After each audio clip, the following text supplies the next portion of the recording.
Welcome back. It is week number 2 in our weight loss stories series.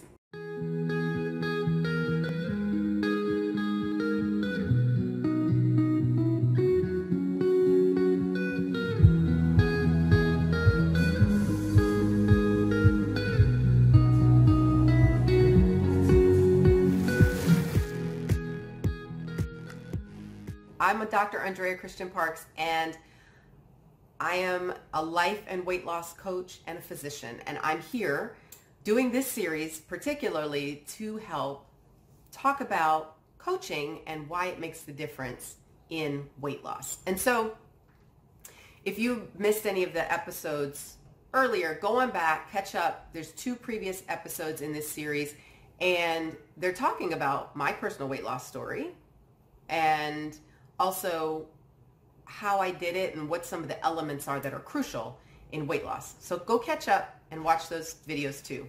But for this week, before I go forward, don't forget, subscribe and hit your notifications so you don't miss one of these stories.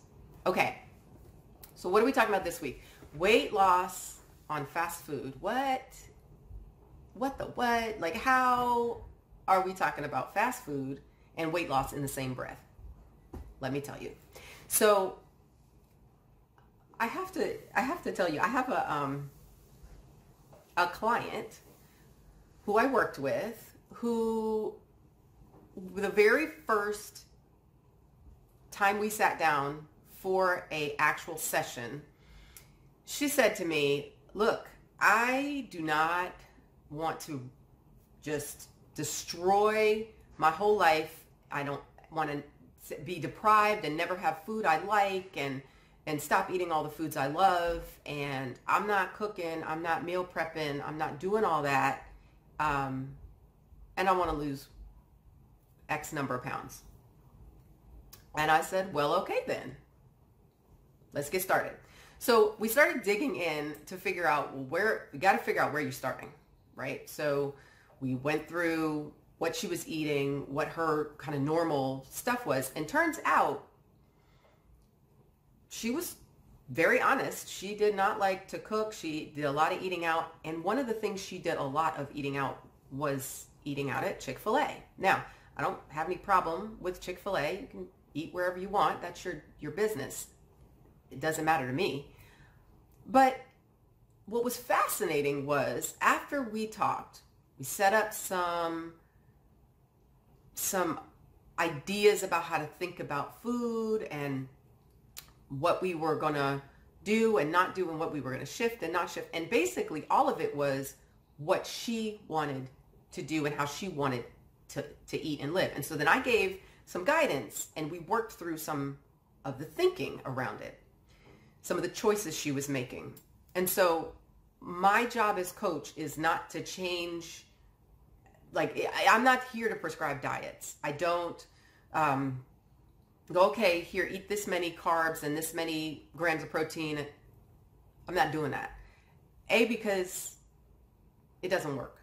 That's the number one reason. If it worked, I would tell people to do it. But here's the other reason why it doesn't work. It doesn't work because people don't do it. If you do it the way some people prescribe it, to the letter, and you're very diligent and you keep to the, yeah, it will work for a lot of people. The problem is in the end, people don't do it, and they don't do it forever.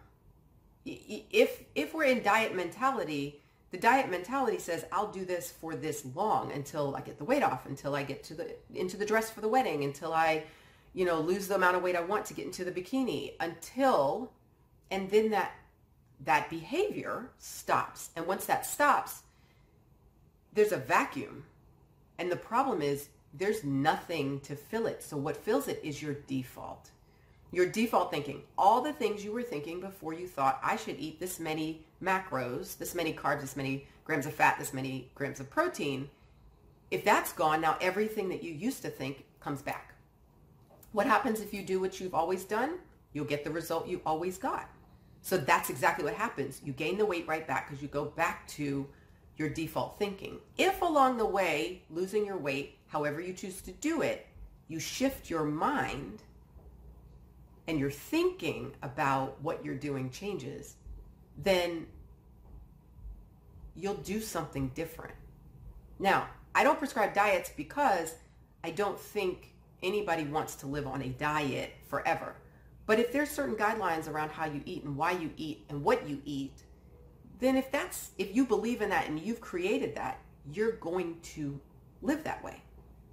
You might decide to have an exception here or there. You might decide to have something that's totally not on the plan, but your decision making around it is very, very different. And so it doesn't become a pattern of going back to a default. It becomes choices you make. So for my client, after that very first session, between the first and the second session of us sitting down and going over this, and without really changing a lot of what she was eating, like where she was eating and eating Chick-fil-A and everything, in those first couple of weeks, she lost 6 pounds. So, is it the diet? Is it the fast food? No, it's not. It's what we do. It's what we think. And what we think produces what we do. And so that's the key as far as coaching, why coaching is so powerful, because we can do anything we want. Why we do what we want comes from our thoughts. And so that's where coaching has power. All right, so that is week 2. Next week, I'm going to talk about another client, okay? And we're going to talk about weight loss and extreme situations. And I'm going to leave it at that. So if you've already been watching me for a while, or if you're watching this and you think, I know what she's saying is right and I want to work with her, email me. Email me at drandreachristianparks@gmail.com. Let's set up a consultation and we will get you started. And if you want to work long-term, we'll set that up. Okay? You can do this. I'm here to help. It does not have to take you a lifetime to figure this out. We can get going right now. All right, I will see you next week, and we're going to talk about weight loss and extreme situations.